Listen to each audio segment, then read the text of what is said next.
The end of the world as we know it, at least in video games, possibly. Today we're talking about 20 post-apocalyptic or post-apocalyptic adjacent games that we're just looking forward to seeing more of. We got 20 games to talk about, all kinds of games, so let's get started off with number 20. Ashfall is an upcoming third-person shooter. It's like massively multiplayer, run-gun, looter shooter set in a post-apocalyptic wasteland. Like literally, according to the developers, artificial intelligence has risen and launched a nuclear weapon against humanity. If I had $1 for every time I heard about that scenario, I'd be rich at this point. But still, this sets the stage for a pretty big-looking PvE, PvP looter shooter with scrappy soldiers, ramshackle outposts and encampments, and a lot of mystery behind it. As of right now, it has a planned early access release at some point this year. We don't know when exactly. There have been some early impressions of this game online, and it seems like people aren't loving it. It seems like it's still going to need some work, but I think the premise and the setting does have a lot of potential. There are other games similar to this, like Once Human, that I didn't really enjoy, but I was totally wrong. It seems like people are really enjoying it and it popped off. So you never really know with these types of games. We have to just wait and see what the deal is with Ashfall, but hopefully we know for sure soon. At the very least, it has a big publisher behind it, NetEase, so hopefully it'll amount to something. Next, over at number 19, we have A Quiet Place, The Road Ahead. We're changing gears a little bit with something a little bit more simple, a little less playable, but still an interactive story set in the world of, the film universe of A Quiet Place. This is a first-person narrative horror adventure all about survival. Obviously, if you know anything about A Quiet Place, you know that the world has been destroyed by an otherworldly force, creatures that are attracted to sound. So it's up to you to outwit these creatures in the daylight, in the dark, all kinds of spooky settings, and just get through and survive. Apparently, there's a whole through line, a whole story here of like family drama and conflicts, and that's interesting because during the end of the world, people are still people, I guess, at the end of the day, and people are going to have people problems, but you know, you got to make sure the monsters don't kill you. It's being published by Saber Interactive. They have a good history, and judging from the trailers and videos here, it looks like it might amount to something pretty cool. A Quiet Place as a franchise just keeps hitting, so we're hoping this one nails it. Next, over at number 18, we have something a little weirder. It's Showa American Story. We've talked about this one quite a bit, and to be honest, we don't know what the deal is with this one. It's a very small project. We haven't heard a lot of updates about it, and you know, it could be a total weird, bizarre disaster, but we like the concept here. It's a kind of 80s B-movie themed adventure where Japan has taken over the United States, but then seemingly the end of the world happened. It's a zombie apocalypse. The countryside, all the places you explore are ruined, and it's up to you to go through it as this badass chick doing third-person action combat with like guns and melee. It's centered around kind of being a road trip adventure through this wasteland, and it could be cool, but like I said, we haven't really heard anything new from it in a while, but still, we're hoping this amounts to a good, weird, quirky adventure through a post-apocalyptic wasteland.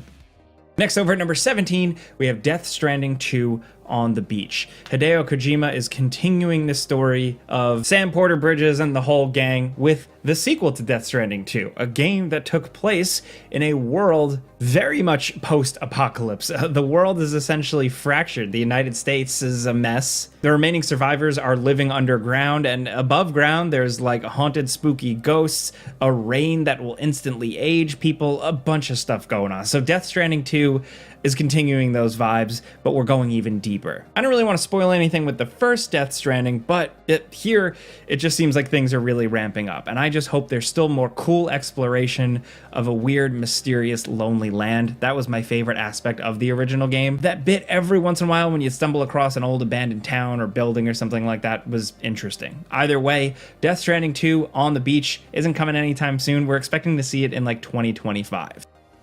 Next, over at number 16, we have Pioner, if I'm pronouncing that correctly. We don't know too much about this one, but it is a first-person action MMORPG. It's apparently planning to eventually go multi-platform. As of right now, it is slated for 2024, and it just looks cool. There's some gameplay floating around out there that developers put out, and to me it almost looks like a more fantastical Metro game, you know, like with a little bit more sci-fi to it, if you can believe it or not, but with other people. And honestly, I think that's a recipe for something potentially good. There's weird monster dogs, creatures, cool enemy encounters, seemingly zombies, but also lots of interesting abandoned wastelands. If they can really nail the RPG elements of this could be pretty cool, so we're going to keep an eye on it. Next over at number 15, we have Into the Dead, Our Darkest Days. We've talked about this one in some of our zombie roundup videos because we're really interested in it. It's a survival game, but in a 2D setting. You play as and manage survivors after a zombie apocalypse. You're creeping through a blown out, abandoned 1980s Texas, scrounging for supplies, just trying to survive and avoid zombies as much as you can, and keep the survivors safe. You play as various different people, you move through some pretty beautiful and realistic environments, and I don't know, I just think this one's got a really good feel, a good vibe to it, and an interesting spin on things. We've seen so many post-apocalyptic zombie survival type games, but one with a 2D setting about managing the survivors, like maybe with a little bit of a dash of the game This War of Mine, like it's just an interesting spin. As of right now, we know it's releasing in 2025, and we're looking forward to checking it out. Next over at number 14, we have Ascent of Ashes. This is a game set in a post-apocalyptic dystopia, but it's actually a colony sim. It's top-down, and it's about building out your bases and keeping everybody safe. It's got real-time with pause combat, so there's a good layer of strategy to these things. You're taking on aliens, you're taking on enemy soldiers and survivors. So there seems like there's going to be a lot of depth there, but when you couple that with building out your colonies and managing survivors and trying to farm and really trying to survive, it just seems like a unique blend of cool gaming concepts. The art style, while kind of like a little cartoony and cel-shaded, still looks gritty and weird enough that I think it might just help this one really stand out. As of right now, it doesn't have a release date, but it is slated to be hitting early access soon. Next over at number 13, we have Arc Raiders. This is the free-to-play third-person PvPvE shooter centered around extraction gameplay. Now, it's been a minute since we've heard from this one. The developers have seemingly gone a little quiet as they work on it, but it is from Embark Studios, the people behind The Finals, which is a really good multiplayer game. So Arc Raiders is something a little bit different, but it is very much in a post-apocalyptic future. It is an extraction shooter, so the biggest thing is, of course, you're rummaging and scavenging for supplies, and you're trying to protect those supplies and get them home. What really still always has stood out to me with this one is like the environments and like the stunning beauty of this wasteland, and also the design of the characters and the weapons. It seems like it's got a little bit of a different quirk to it. Like, it doesn't just feel like every other third-person post-apocalyptic shooter we see all the time. Arc Raiders might be a little different, but we still have a lot of questions. Still, we're hoping we see something from it soon. Now, next over at number 12, we have Exekiller. This one has been on my radar for a while. This is just awesome. I mean, look at this game. The concept on paper, like, it really, really works. It's a first-person Western adventure in a post-apocalyptic alternate timeline. It's got a lot of futuristic Blade Runner elements, but clearly the world ended. Everything is a wasteland. So while you have some cool gadgets and a cool sci-fi hover car, essentially you're just a badass cowboy in a post-apocalyptic wasteland. Apparently there's going to be character progression and varied story choices. Like, the game's gonna have some substantial RPG elements. It's slated to not be fully open world, but kind of hub-based open world, and we're just really excited to see how this one is going to play out, because the ideas on display here are absolutely awesome. They're like a sci-fi nerd's wet dream. As of right now, Exekiller is just slated for sometime in 2025. Now, next over at number 11, we have State of Decay 3. Undead Labs is finally out of the woodwork, showing off a new trailer for this one this year. We've been waiting for State of Decay 3 for a long time. It was announced, went dark for a while, and in 2024 we got a new trailer from Xbox and the developers, and it looks like more State of Decay. It's about managing survivors, supplies, in a zombie wasteland, and we're excited to see how they really change that formula. We don't know how exactly for sure, but it's probably going to be more zombie killing action, surviving with friends, managing those survivors and some of the tedium that comes with that, and we're just excited to see what they've been cooking up for so long. Next over at number 10, we have John Carpenter's Toxic Commando. This one is just really cool. On the one hand, it's like a co-op, good time shooter where you and a few friends are just gunning down hordes and hordes of zombies and monsters in a post-apocalyptic zombie wasteland. But the fact that it's also centered around vehicles makes it a little bit more interesting. You're keeping this truck safe. You're driving through these environments on this badass truck. You're using weapons on it, and it just seems like it can shake up what is at this point a pretty familiar formula. You know, we've played Back 4 Blood, Left 4 Dead, or any other type of horde shooter with zombies, but the idea after the end of the world of like having a vehicle to keep you safe, and the vehicle is like your main thing, and that being a gameplay thing, is just a great concept. Not to mention the fact that it's also got John Carpenter's name attached to it. Honestly, even if he just got paid for this, I respect it because he's a gamer, like very much on record a player of video games, and also a creator of some of the greatest horror movies of all time, like Halloween or The Thing. So I don't know, to me it just sounds like a good combo. It looks like a fun, lighthearted good time, and as of right now, we don't know when it's coming, but I can't wait to get my hands on it. Next, over at number 9, we have a game called Sand. This is a really big, wide-open PvPvE game where it's the end of the world, but it was a world that was ruled by the Austro-Hungarian Empire. Here, that rule is long gone, and the world is just a dried-out, hot desert wasteland. It's a first-person shooter. You're engaging enemies and opponents, and you're scrounging for loot and upgrading stuff, but the clever spin here is that you're building these giant walking bases. You're keeping these things powered, you're keeping these things moving around so you can survive, get around the desert wasteland, and to get to more abandoned cities and explore more and get more loot to upgrade your thing even more. The desert environment is hostile, so this thing is required to survive. But of course, other players and enemies out there also have these, so not only are you doing first-person shooting, but you're also engaging in almost like ship battles, like pirate ship battles, where you can crash these things together, board opponents, take theirs over. It's just a really cool idea. It's a good spin on like what we've seen a million times before.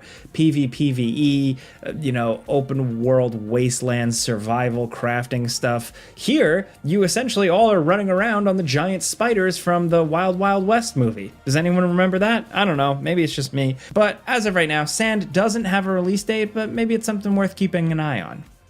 Next, over at number 8 is The Forever Winter. It's a co-op, tactical, survival horror shooter. You're going around this war-torn wasteland, surviving, killing, looting. It's apparently going to have PvE elements, and it's going to be a third-person shooter, but the interesting spin here, because, you know, frankly, we've heard all those words before, is the setting. You're doing all this stuff, you're scrounging, you're looting, you're shooting, all in the shadow of a massive ongoing battle. The world is still being torn apart by these giant war machines duking it out above you. So it's you, the survivors, in the ruins of all this. Think like the early Terminator movies with the survivors in the future just living in bombed out buildings, waging guerrilla warfare. Here, you're mowing down monsters, robots, and they've just got some really cool mech, character, creature designs that are worth checking out. Seems like it's going to be skill-based, challenging, but interesting. As of right now, it has no release date or window or anything like that, but we're hoping we hear more soon because the idea is, frankly, awesome. Next, over at number 7, we have Frostpunk 2. I've been excited about this one for a long time, and this is a unique one on this list because it's the only post-apocalyptic game that's really a full turn-based city builder strategy style game. In Frostpunk 2, you're managing a civilization, you're building a city after the end of the world, after the world has essentially frozen over. Think kind of like the Snowpiercer world. Here, you have to worry about keeping citizens fed, alive, but also warm because the world is so cold. Now, with the newest game, the second one, there's going to be more elements like dealing with individual characters, getting to know these citizens and their conflicts even more, fighting over resources, and also, of course, tons of stressful decisions. The Frostpunk games are so unique because, unlike a game like Civ or SimCity or anything like that, you don't really feel the weight of your decisions. Frostpunk really makes you feel the pain of leadership. The fact that every decision you make, even if it's a good one, something's still going to bite you in the ass at some point. The first game just did that really, really well and made it feel special, and we're hoping that Frostpunk 2 can carry those ideas even further. As of right now, we know it's releasing September 20th, 2024. Next, over at number 6, we have Outbreak Island, a first-person game where you control a lone survivor trapped on an abandoned island. There's some sort of weird abandoned volcano in the middle of the island and a sort of temporal anomaly going on, but in short, it's summoning a bunch of scary monsters and you need to defend yourself and fight and survive. It's an open-world sandbox survival horror game. You've seen these a million times before, but Outbreak Island is a little different because it's got an interesting night and day cycle where, you know, during the day, it's all about just building, thriving, living. At night is when the creatures come out to fight you. But you're building up a full proper house, shelter, crafting weapons and stuff like that, but also there's a garage in that house and you can customize your truck. Your truck is your main tool for venturing out and gathering equipment, whether it's crafting resources or a quick escape plan. Like, your truck is your thing. And playing other games similarly recently that have had that type of vehicle-focused element, I think it's a really good thing to add into a sandbox survival zombie game. The publisher behind this has worked on some interesting games like Breath Edge and Void Train, so it knows how to do creative spins on familiar products. We're excited to see where this one goes. Next, over at number 5, we have Metro Awakening. Metro Awakening is a VR Metro game, but damn if it doesn't look uncompromising. This looks like a one-to-one Metro experience strapped to your face. And frankly, I think that's just what a lot of people want, especially fans of VR and fans of the series. To live and exist and fight in this very unique wasteland is definitely something I think some players are definitely going to be willing to try out. Here, you got the gadgets, you got the weapons, you got the tension, you got the beautiful environments, and it's from the developers behind Arizona Sunshine, a team that I think definitely knew what they were doing. No release date at the time of making this video, but we know Metro Awakening is coming in 2024. Next, over at number 4, we have Gears of War E-Day.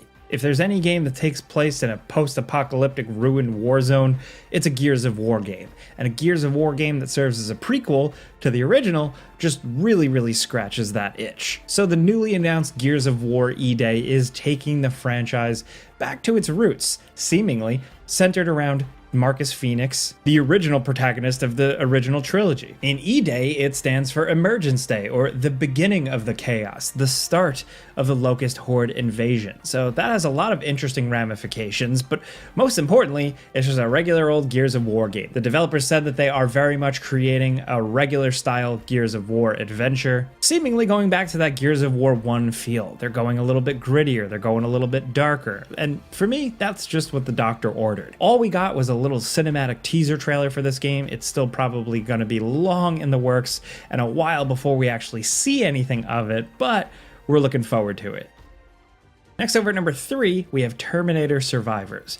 Here's the deal. It's right after Judgment Day, and it's a big multiplayer survival adventure where you and some friends survive against the machines in the aftermath of Judgment Day. So that's really cool. I think as a Terminator fan, I love that concept. This makes perfect sense for a game. It's you against Skynet in a big old sandbox survival playground. Now, how well are they going to actually tie Terminator mechanics to this? How much is it going to feel authentically Terminator?